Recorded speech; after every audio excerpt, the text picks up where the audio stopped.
All right, everybody. The beating is finally over. Georgia beat the brakes off Tennessee 41-17. So, what we all expected. Nobody expected Tennessee to win this game. But they scored 17 points. That's a lot more than what everybody else has scored. So, hey, hats off to Tennessee. But Kirby Smart is making a big mistake.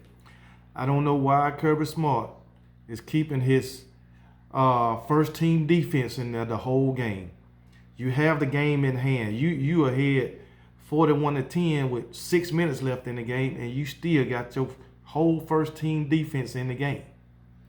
You ahead 41-17 with 2 minutes left in the game. You still got your first team defense in the game. I don't know if it's a pride thing or whatever, but it don't take but one or two of them to go down, and they can mess everything up. I understand you got guys on the sideline waiting or whatever. You got backups. But why take the chance on getting your starters hurt? Also, you got Stetson Bennett. You got your starting quarterback in with 2 minutes left in the game, 3 or 4 minutes left in the game, and you got the game well in hand. Why won't you let JT Daniels get some reps just in case Stetson Bennett go down? Yeah, I guess you just want to wait till the man just fuck everything up or get hurt and then put the man in. Let the man get some reps, man. Not Stetson Bennett, but JT Daniels should have played at least half the fourth quarter, if not the whole fourth quarter. You got the game well in hand, man. But that's neither here nor there concerning this game. But I'm just saying it could come back to bite you. But I guess we don't think for the future. But anyway, Georgia Bulldogs basically they dominated the game. Tennessee came out, got the first score. They came out hot. They came out rolling. But I've seen this before. Well, in one of Tennessee's other games, they came out rolling. They was hot. But then the second half, I believe it was when they played Pittsburgh, the second game of the season. But anyway, they came out hot, and it's like they wore themselves out trying to go so damn fast. If you going that fast, you ain't picking up first downs, keeping your damn defense off the field, it's all for nothing. You're going to wear yourself out, especially your defense. You going out there getting 3 and out, going that fast, or picking up one first down, going that fast, and your defense is right back on the field. You ain't doing nothing but hurting yourself. But hats off to Georgia. They did what they had to do offensively and defensively. So, like I said, nobody expected Tennessee to win this game. Not nobody that I know. But, hey, I can say the first quarter was good. From the beginning of the game to like the middle of the second quarter. Tennessee looked pretty good, but then it's like they just started wearing out, man. So, hey, they did get a 3 and out. Well, they stopped Georgia when they came out of halftime, but it ain't make no damn difference. But far as stats, Georgia had 487 total yards to Tennessee's 387, a whole 100-yard difference.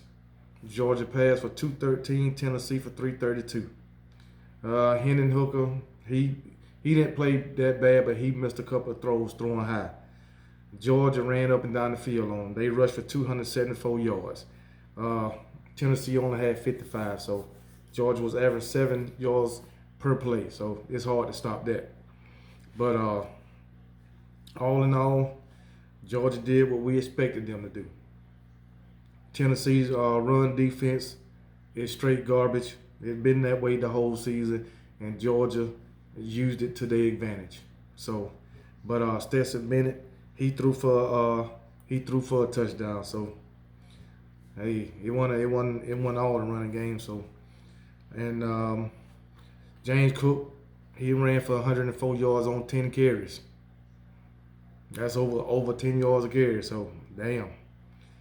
Zamir White, he only had 55 yards today, but hey, not all bad. They spread the ball around. They do this every game. In the passing game, they spread it around. Mitchell had 5 receptions. Cook had 3. Jackson had 2. Bowers had 2. Then all the rest of them had 1. Jameer White, Kenny McIntosh, Darnell Washington, Ladd McConkey, whatever the fuck, and Jermaine Burton. So, Ladd McConkey. Oh well. I guess I can get it right one day. But as a matter of fact, I got a cousin we call Ladd too. But yeah, but for us, everything else, everything went according to plan for Georgia. Some other things went according to plan for Tennessee, but it all ran out. Tennessee, I mean, I think they'll be a better team next year. I mean, that they backup quarterback looked pretty good, man. He was going against the first team. He threw a touchdown. He led them down the field, got him a touchdown. But hey, Tennessee, they shouldn't hang their head, man. They played all right, man. So Georgia is just a better team, man. That's all it is. Georgia is just a better team. Georgia moved to 10 and they'll remain number 1. Tennessee dropped to 5-5. So I really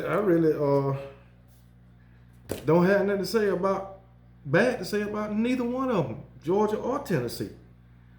But hey, Tennessee, hold your head up, man. That ain't nothing to be ashamed of. I mean, you could have Dan Mullen, but oh well. But Kirby Smart, you better watch yourself. Keeping them guys in the whole game when you got that game well in hand. I know y'all trying not to let these guys score. I understand that. But you got to take these guys out the game, just like number 95 was laying out on the field. The way he walked off, he seemed to be all right. But he was laying down there on that damn field for a minute. I thought it had him messed up his knee. But he got up, walked off, but that's what I'm talking about. And then you still got Stetson Bennett, somebody come and bust his wig up. And then you going to throw JT Daniels in there and won't let him get no damn reps, even in garbage time. I ain't never seen that. You won't even let your backup get reps in garbage time. Lord forbid if freaking Stetson Bennett go down and then you put JT in there, he re-aggravate his injury, then you show enough stuff because your third quarterback, whoever that is, he ain't seen the field this whole year. Man, you got to get them boys in there, man. That's just my opinion. So, you Georgia fans, let me know what y'all think about y'all first team being in there the whole game when you were hit by 31 with 5 minutes left in the game. And then you see a couple of your starting defensive player go down, and then he's steady keeping everybody else in there, won't bring him out. Or let me get your opinion on Kirby not putting JT in there when you got the game well in hand to get him some reps. So just let me know your opinion on that. And I'm going to go ahead and end this video. Hats off to the Georgia Bulldogs. Hats off to the Tennessee Vols.